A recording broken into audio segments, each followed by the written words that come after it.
Bapak Ibu semua, selamat pagi. Ya, hari ini kita merayakan ulang tahun kemerdekaan bangsa Indonesia yang ke-80 ya. Luar biasa. Pagi ini kita punya tema itu mencintai tanah air ya. Kita mempunyai tema mencintai tanah air ya. Sebagai warga negara sekaligus warga kerajaan Allah, kita dipanggil untuk menunjukkan kasih kepada tanah air. Melalui apa? Melalui ketaatan yang sesuai dengan firman Tuhan. Apa yang kita lakukan untuk negara adalah hal yang sesuai dengan prinsip kerajaan Allah. Ya, apa sih bentuk kecintaan kita kepada tanah air? Ya, mari kita buka Roma 13 ayat 1 sampai 2. Ya, kita baca ya. Ayat ini mengajarkan bahwa kita harus mengakui jika pemerintah adalah otoritas yang ditetapkan oleh Allah ya. Dan kita baca dulu. Sebentar, saya buka Alkitab aja ya. Roma 13 ya. Tiap-tiap orang harus takluk kepada pemerintah yang di atasnya, sebab tidak ada pemerintah yang tidak berasal dari Allah, dan pemerintah yang ada ditetapkan oleh Allah. Sebab itu barang siapa melawan pemerintah, ia melawan ketetapan Allah, dan siapa yang melakukannya akan mendatangkan hukuman atas dirinya ya. Jadi peraturan dibuat untuk ditaati. Waktu kita melanggar peraturan yang dibuat, kita pasti akan mendapat hukuman. Entah itu peraturan firman Allah, entah itu peraturan yang ditetapkan oleh pemerintah, entah itu melanggar rambu lalu lintas, entah itu melanggar peraturan dalam sekolah, pasti kita akan kena sanksi atau hukuman ya.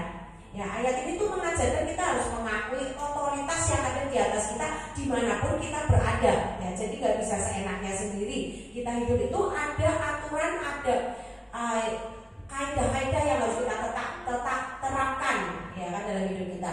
Kita nggak boleh memberontak atau melawan pemerintahan yang sah. Pemberontakan itu sama dengan perlawanan terhadap Allah ya, terhadap otoritas, terhadap Allah. Hati-hati ya, waktu kita melawan aturan yang ada, walaupun itu bukan aturan dalam firman Tuhan, itu berarti kita sedang memberontak. Kita harus mengerti ini. Waktu kita ada dalam sekolah, sebagai kapasitas kita sebagai seorang murid misal, ya kita harus tunduk pada peraturan yang ada ya. Waktu kita ada dalam satu organisasi, kita harus tunduk pada peraturan yang ada di organisasi itu juga. Waktu kita ada dalam lalu lintas, ya kita harus tunduk dalam lalu lintas.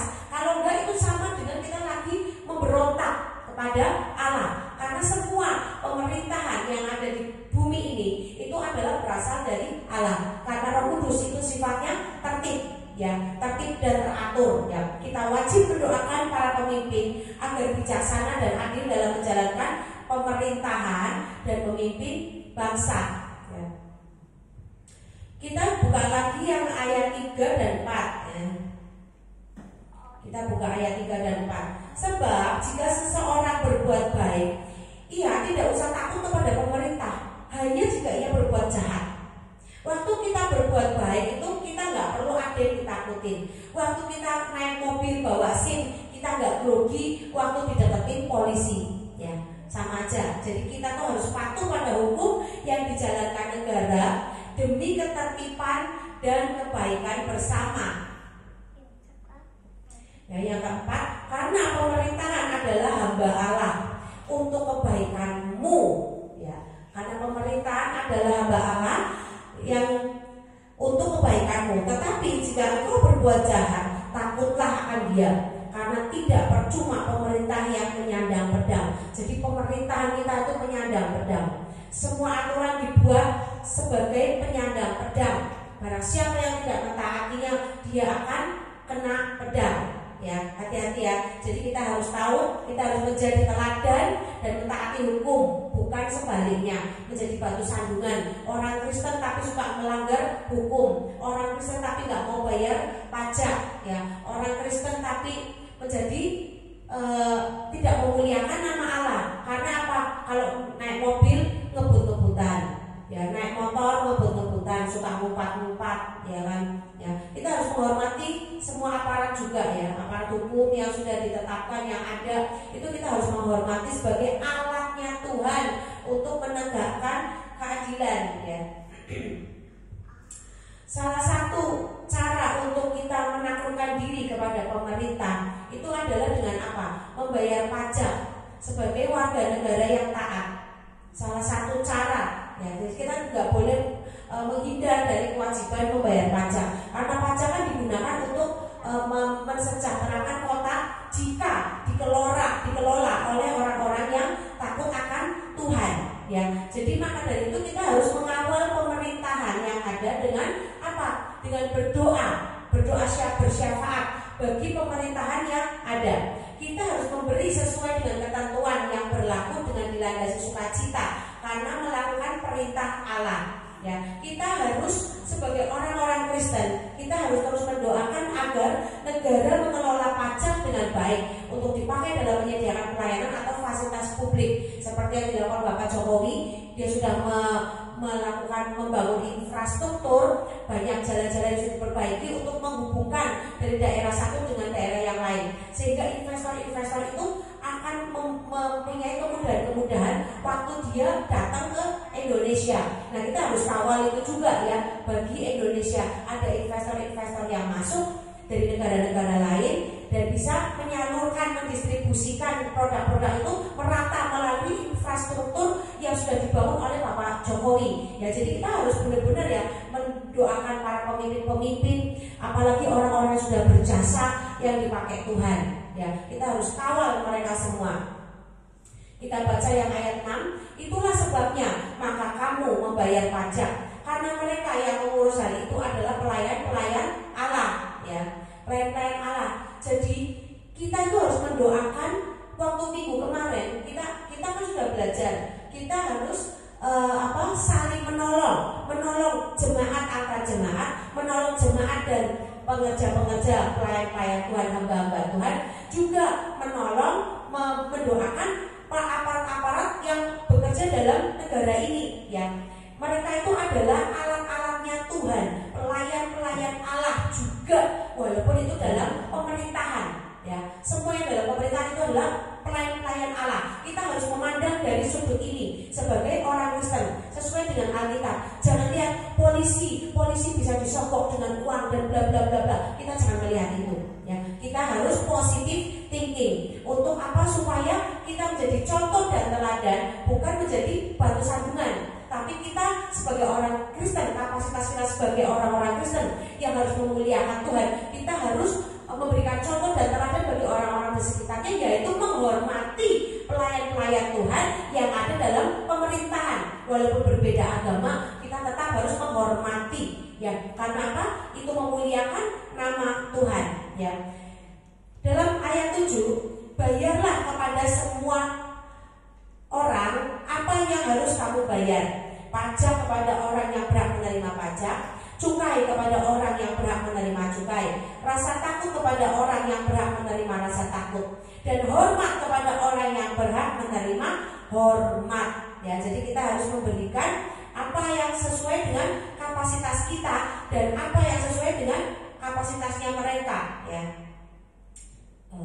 mari kita cerna lebih dalam lagi bahwa di dalam kita bergereja itu kita sebagai orang-orang yang takut akan Tuhan, kita juga harus melihat bahwa perintah Tuhan itu juga untuk mengawal bangsa ini, berdoa bagi bangsa ini. Itu ada di dalam Yesaya 62. Mari kita buka Yesaya 62 ayat 6 sampai 7.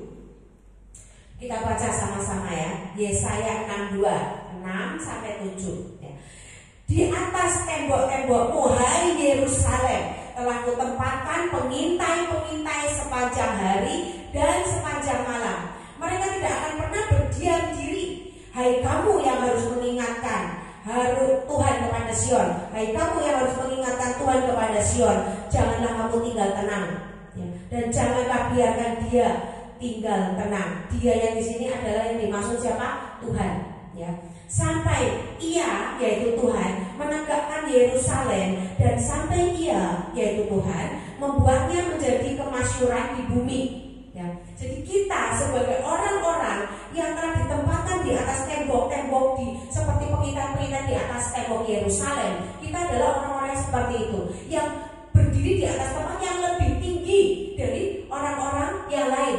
Ya, kita orang-orang zaman dulu mengintai dari tempat ketinggian untuk melihat apakah ada pergerakan masyarakat yang bergerombol-gerombol yang kira-kira akan membahayakan pemerintahan. Ya, karena harus dari tempat tinggi lihatnya supaya bisa lihat ada nggak pasukan lain yang lagi nyerbu lewat gunung-gunung, lewat lembah-lembah, lewat bukit-bukit mau merebut kekuasaan pemerintahan dalam kerajaan tersebut. Ya, zaman dulu seperti itu. Kalau zaman sekarang di dalam hidup akhir zaman ini, caranya bagaimana? Orang yang duduk di atas tembok-tembok Yerusalem adalah siapa? Pendoa-pendoa syafaatnya Tuhan. Adalah pendoa-pendoa syafaatnya Tuhan. Mereka lah orang-orang yang berdiri duduk mengamati di atas tembok-tembok Yerusalem. Ya, itu adalah pendoa-pendoa syafaat. Dan pendoa-pendoa syafaat ini harus apa? Harus terus berkomunikasi dengan Tuhan. Dikatakan di sini, hai kamu yang harus mengingatkan Tuhan kepada Sion. Jadi kita pendoa-pendoa syafaat harus bergerak mengingatkan Tuhan, mengingatkan perjanjian Tuhan, ketetapan apa yang Tuhan telah lakukan, Tuhan tetapkan, keluarkan untuk kota kita di mana kita tinggal, untuk bangsa kita, bangsa Indonesia. Apa ketetapannya? Yaitu salah satunya Tuhan itu telah menetapkan Indonesia sebagai burung buas dari timur. Ya, ada di kitab Wahyu. Saya lupa pasal berapa, ada di kitab Wahyu. Menetapkan Indonesia, memanggil Indonesia, menetapkan Indonesia sebagai burung buas dari timur yang masuk dalam rencana Tuhan. Dan itu sudah ditulis di Alkitab dari ribuan tahun yang lalu. Ya, jadi Indonesia sudah ada dalam ketetapan Tuhan, di mana lembah-lembahnya, berbukit-bukit, bergunung-gunung ada di Alkitab. Ya, itu adalah salah satu ketetapan Tuhan atas bangsa Indonesia. Jadi kita yang mencintai bangsa Indonesia, ya, di mana tema hari ini adalah mengingatkan kita untuk mencintai bangsa Indonesia. Kita harus sungguh-sungguh, yaitu dengan cara apa? Sebagai kapasitas kita sebagai orang Kristen, mendoakan bangsa ini, mengingatkan kepada Sion, mengingatkan Tuhan kepada Sion, mengingatkan Tuhan akan kota kita dan bangsa kita. Ya, janganlah tinggal tenang, jangan tenang-tenang. Gak boleh. Pendoa syafaat di sini jelas ditulis, janganlah kamu tinggal tenang, dan janganlah biarkan Dia, yaitu Tuhan, tinggal tenang sampai Tuhan menegakkan Yerusalem dan sampai Tuhan membuatnya menjadi kemasyhuran di bumi. Kita berdoa, berperang, mengawal bangsa ini, kota ini, sampai semuanya makmur, sampai semua rakyat makmur, pemerintahnya melenceng menjadi lurus. Itu tugas para pendoa-pendoa syafaat, meluruskan yang bengkok, mengawal pemerintahan, mendoakan bersama dengan pasukan bala tentara surga, ya, untuk mengelola bangsa ini, kota di mana kita ditempatkan. Ya, Yeremia 29 ayat 7. Mari kita buka Yeremia 29 ayat 7.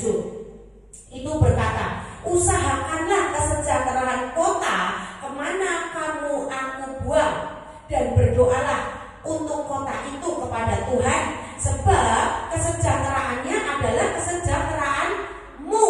Ya, jadi salah satu cara untuk mencintai tanah air adalah berdoa bagi kota di mana kita dibuang oleh Tuhan, termasuk daerah kita. Kita tinggal di daerah apa namanya? Sebutin terlebih dahulu. Buat perlindungan Tuhan, buat keamanan. Berdoa, Tuhan beri keamanan buat daerahku. Apa nama daerahnya? Ya, buat keamanan buat daerahku dari segala bencana, banjir, malapetaka, ya, pemerasan, pungli, aturan-aturan yang nggak jelas. Ya, buat itu, deklarasikan itu, ya, supaya kalau ada sesuatu yang telah direncanakan orang-orang yang tidak bertanggung jawab, itu tidak terjadi di daerah kita. Waktu ada banjir, banjirnya nggak melanda daerah kita, Tuhan akan bergerak dengan caranya. Waktu kita berdoa, menggerakkan pemerintah yang ada untuk mengatasi. Oh, di sini banjir, akan diatasi bagaimana caranya sesuai dengan pemerintahan yang ada, cara-cara Tuhan. ya, lewat orang-orangnya dalam pemerintahan, ya.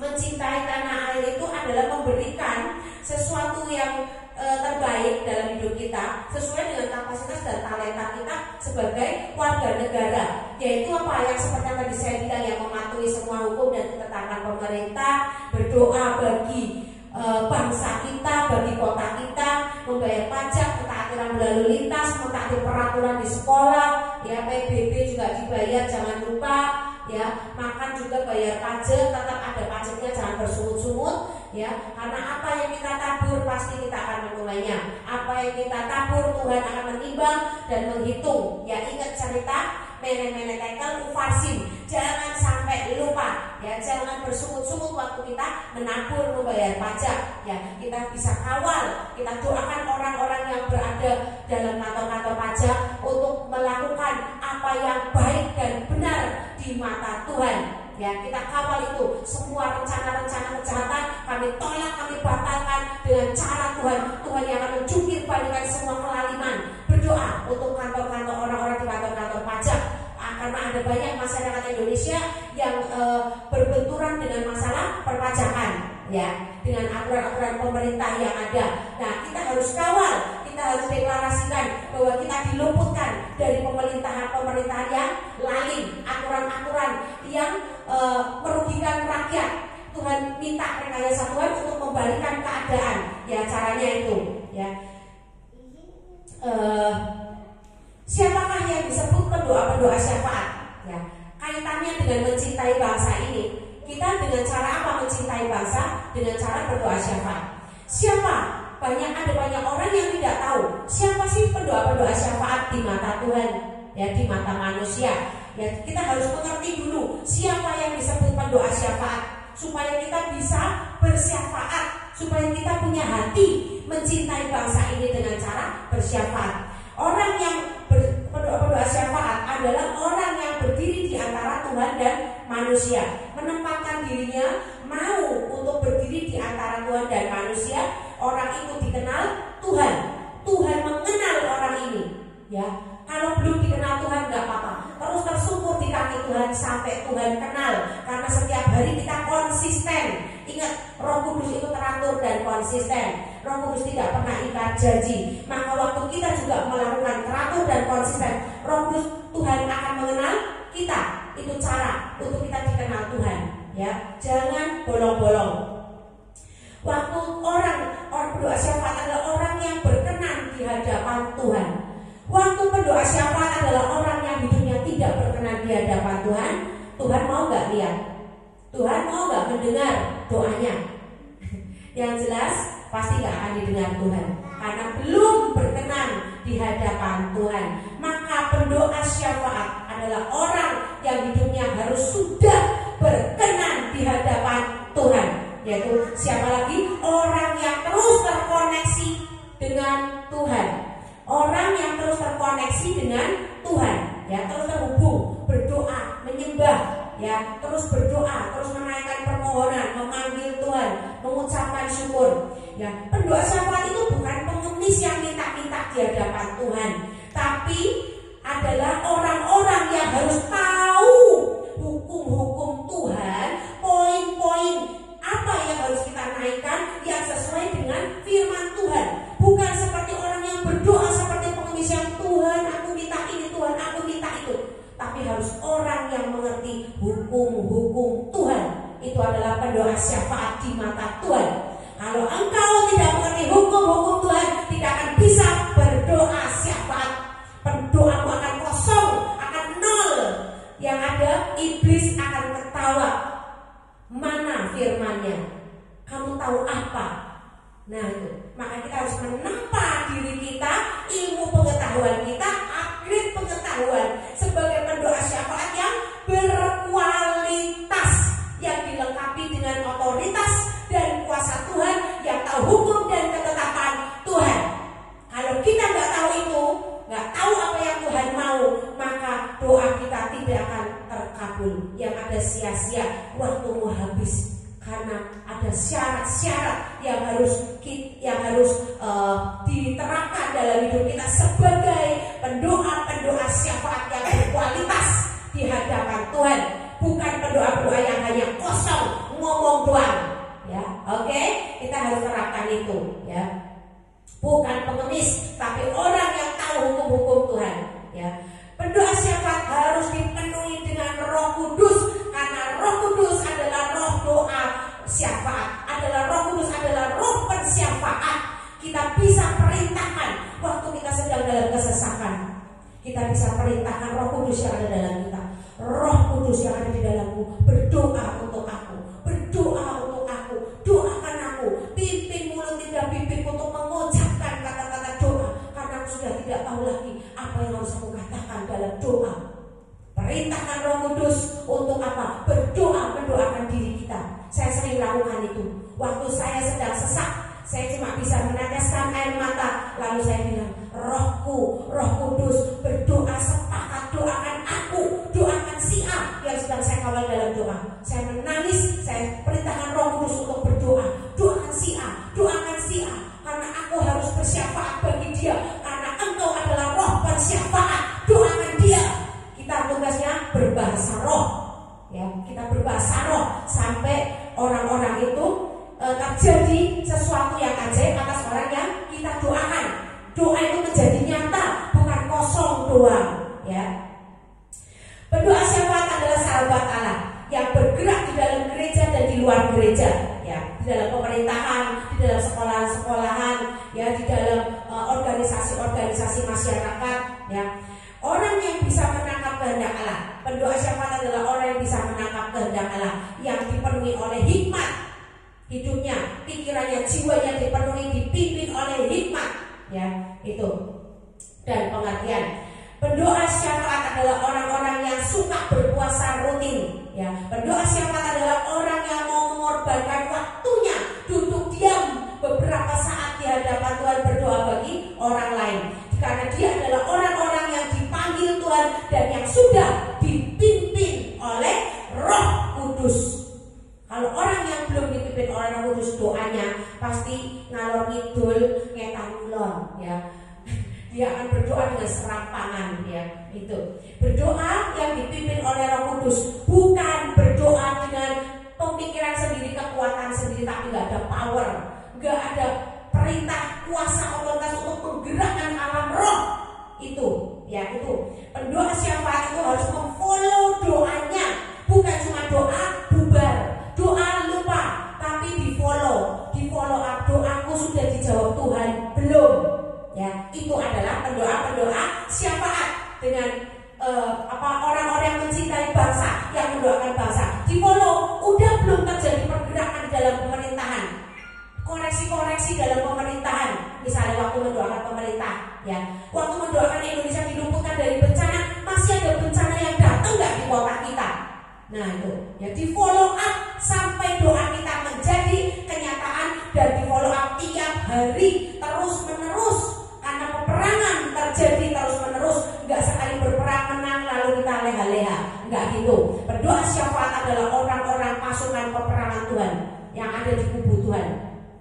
Ya, pendoa syafaat adalah orang-orang yang hidupnya sudah melewati ujian Tuhan, ya, mengenai integritas, mengenai keberanian dalam penginjilan, ya, mengenai kesetiaan atas payung otoritasnya, mengenai ketaatan kepada gembala sidang, ya. Itu orang pendoa syafaat adalah orang-orang seperti ini, ya.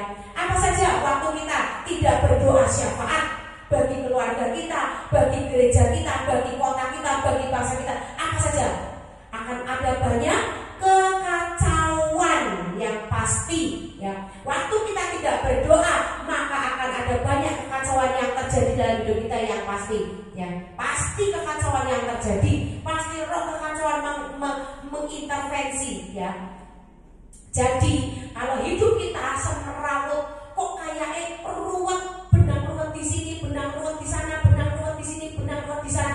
Introspeksi diri, apakah kita sudah menjadi pensyafaat bagi keluarga kita, atau bagi pekerjaan kita, atau bagi gereja kita, ya. Karena benang ruwet hanya bisa diurai dan diluruskan, dibuat teratur dengan doa.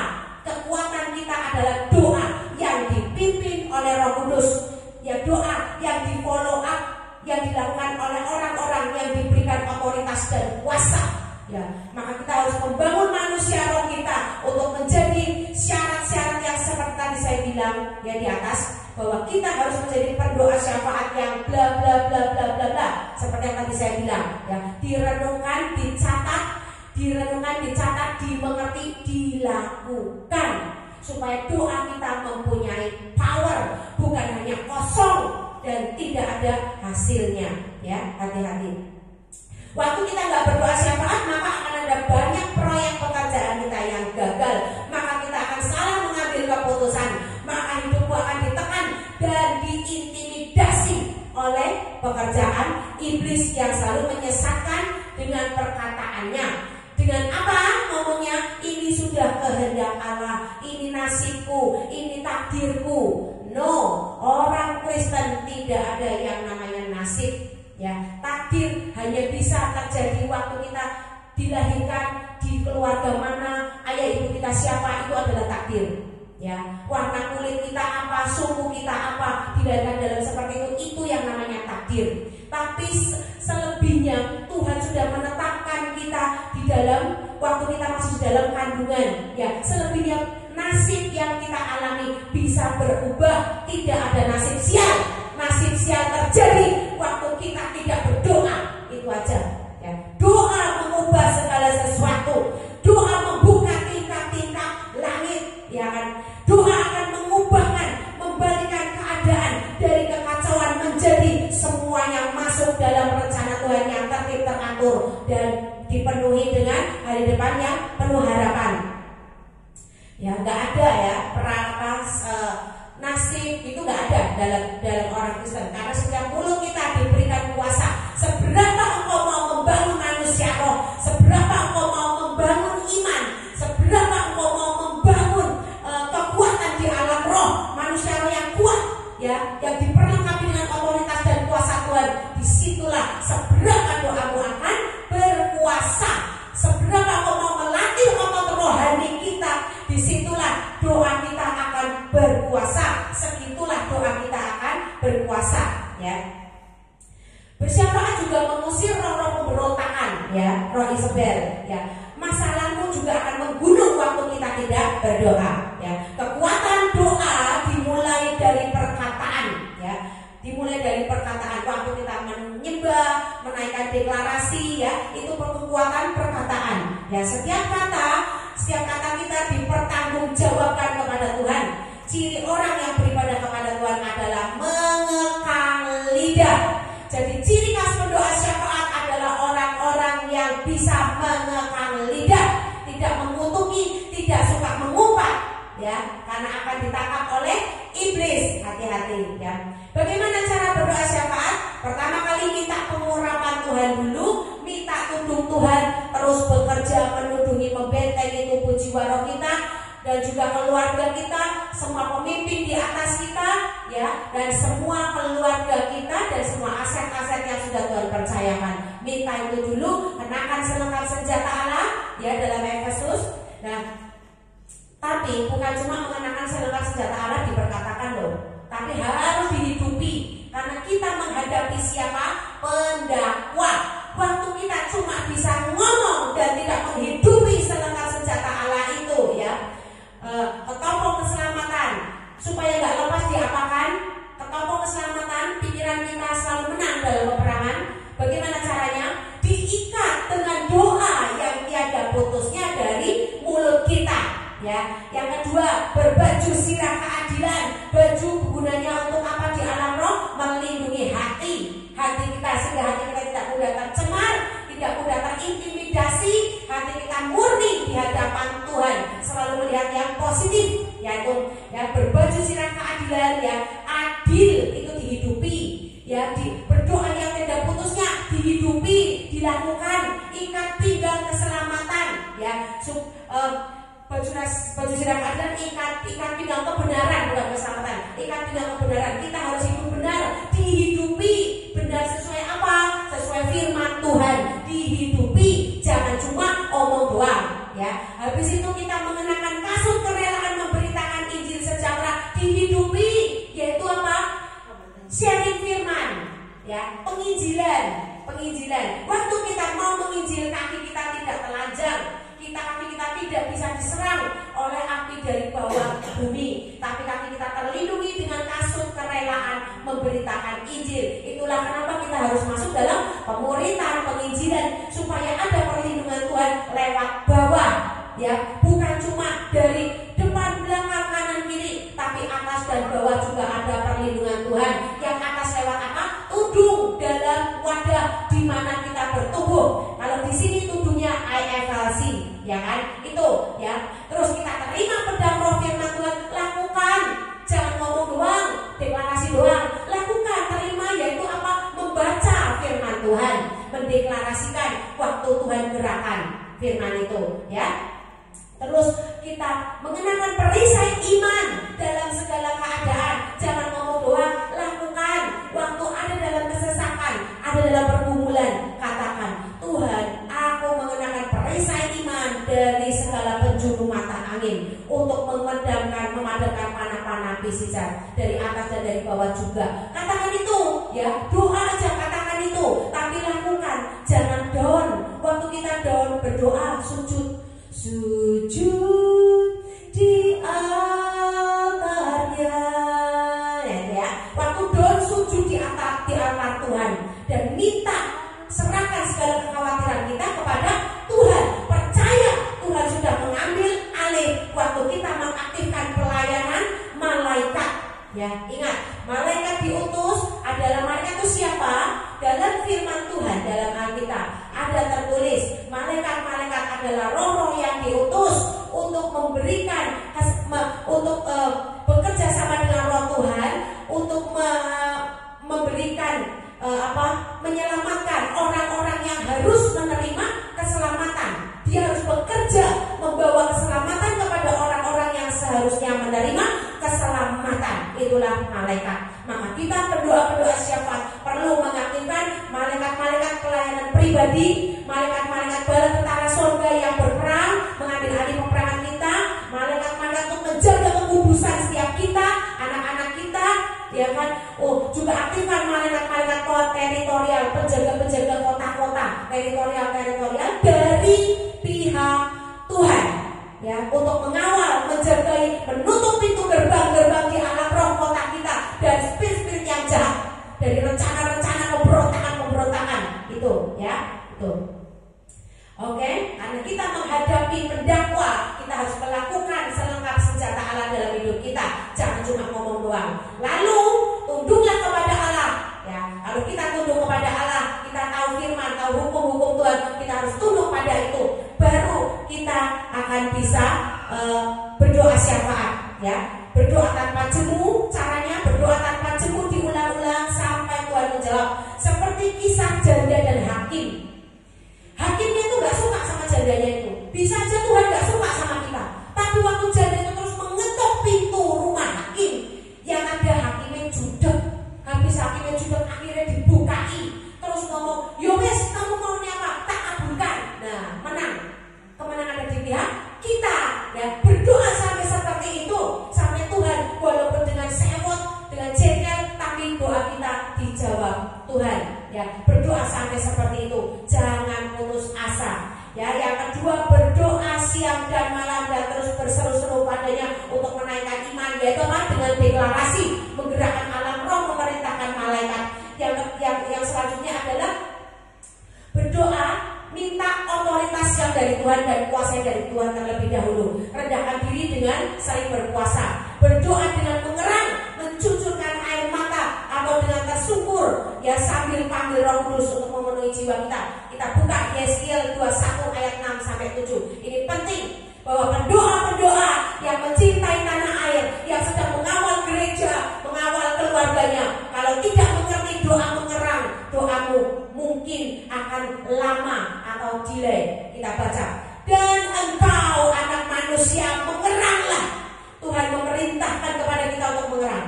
Mengeranglah di hadapan mereka seperti seorang yang tulang pinggangnya patah dan yang berada dalam kesengsaraan yang pahit. Itu yang Tuhan mau, ya. Dan kalau mereka bertanya kepadamu, mengapa engkau mengeluh? Jawablah, karena suatu berita, kalau berita itu sudah tersiar setiap hari, setiap hati akan menjadi tawar. Waktu kita mendengar berita yang tidak enak, kita di PHK dari kerjaan, bisnis gagal, toko sepi. Waktu kita ke toko ada uang berapa, dapat uang berapa hari ini, tanya sama pegawai, nggak dapatnya cuma 100.000 doang. Nah ini berita yang membuat tawar hati. Ya, kita harus apa? Mengerang, doa sambil mengerang, nangis, ya. Dan akan menjadi tawar dan semua tangan menjadi lemah lesu, segala semangat menghilang dan semua orang terkencing ketakutan. Kita makan apa kalau penghasilan cuma segini? Bayar uang sekolah gimana? Ya kan, mau bayar listrik, beli pulsa, beli apa bagaimana? Ya, ketakutan. Ya, dan semua tangan menjadi lemah lesu. Ngeri gak sih? Sungguh pasti datang dan terjadi. Demikianlah firman Tuhan Allah. Ya. Terakhir, sungguh pasti datang dan terjadi. Apa yang kita doakan, kita akan menerimanya. Ya. Doa yang apalagi doa seperti apa kita harus berdoa? Seperti Elia berdoa sungguh-sungguh. Elia mengulang sampai 7 kali sampai dia melihat hasil doanya menjadi nyata. Oke, jadi ada banyak cara sebagai kita berdoa syafaat yang mencintai negeri ini, bangsa ini, mendoakan bangsa ini. Ada cara-caranya seperti yang saya ajarkan hari ini. Saya berdoa semoga pengajaran hari ini memberkati semua yang di onsite maupun yang menyaksikan siaran ulang di YouTube dan mengerti cara-cara menjadi pendoa syafaat. Oke? Mari kita berdoa. Tuhan, kami berdoa buat pemerintahan bangsa ini. Tuhan, Kau curahkan roh pertobatan bagi pemerintahan yang ada, Tuhan, bagi bangsa Indonesia dari Sabang sampai Merauke, dari pemerintahan, dari legislatif maupun yudikatif. Tuhan, Kau berikan maupun pemerintahan dalam bidang-bidang sosial, pendidikan, perpajakan, keuangan dan sebagainya, Tuhan, lembaga-lembaga peradilan. Tuhan, Engkau berikan, Tuhan, roh pertobatan, hati nurani yang murni dalam menjalankan pemerintahan, dalam mengemban jabatan dan amanat rakyatnya, Tuhan. Tuhan, Kau berikan, Tuhan, kebijaksanaan bagi orang-orang yang berada dalam lembaga-lembaga yudikatif, Tuhan. Terima kasih, Tuhan, terima kasih, Tuhan. Biarlah semua doa-doa yang kami naikkan buat bangsa ini, Tuhan menjadikan kenyataan. Tuhan mengabulkan setiap doa-doa persyafaat-persyafaat-Mu, Tuhan, yang berdiri di atas ketinggian-ketinggian untuk mengawal bangsa dan pemerintahan Indonesia ini, Tuhan, sampai dari pusat sampai ke RT RW.